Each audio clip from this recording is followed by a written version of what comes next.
सबसे अधिक यदि मंदिर बनाए जाते हैं तो पारसनाथ भगवान के बनाए जाते हैं। सबसे अधिक यदि क्षेत्र देखे जाते हैं तो पारसनाथ भगवान के क्षेत्र देखे जाते हैं। सबसे अधिक यदि पूजाएं देखी जाती हैं तो पारसनाथ भगवान की देखी जाती है। क्यों?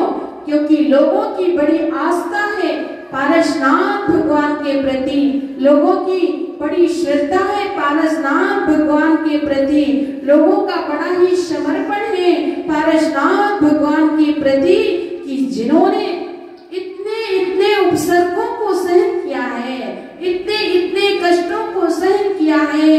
तो आप लोग क्या कहते हो? संकट मोचन पारसनाथ। क्या बोलते हैं? संकट मोचन पारसनाथ। कि भगवान जैसे आपने अपने कष्टों को सहन किया है, आपत्ति विपत्तियों को सहन किया है, वैसे हम भी संकट को सहन करें।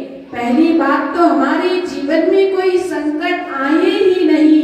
और हे भगवान, यदि कोई संकट आ जाए, कोई आपत्ति विपत्ति आ जाए तो हम बड़ी क्षमता से, बड़ी सहनशीलता से उन कष्टों को सहन करें। उस समय अपने धैर्य को धारण करें। तभी तो हमारे पारसनाथ भगवान की पूजा करना सार्थक होगी।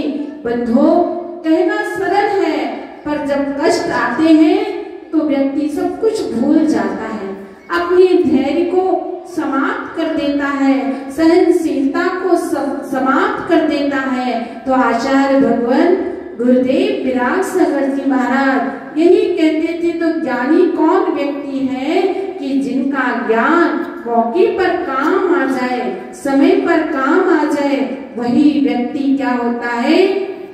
सबसे बड़ा ज्ञानी होता है, सबसे बड़ा समझदार होता है। बंदो धन है ऐसे पांच प्रभु के लिए कि जिन्होंने इतना उपसर्ग सहने के बावजूद भी कभी उनके चेहरे से उफ नहीं निकली, उनके चेहरे में शिकिन नहीं आई, वह सदैव प्रसन्न रहे। और कुछ दिनों के बाद उन्होंने चैत बदी 14 के दिन क्या किया? केवल ज्ञान को प्राप्त कर लिया। केवल ज्ञान को जैसे ही प्राप्त किया बंधो, 5000 धनुष ऊपर विराजमान हो गए। उनकी समो शरण की रचना हो गई। बंधो देशना खिलने लगी। और इसके उपरांत उनका निर्माण कब हुआ था?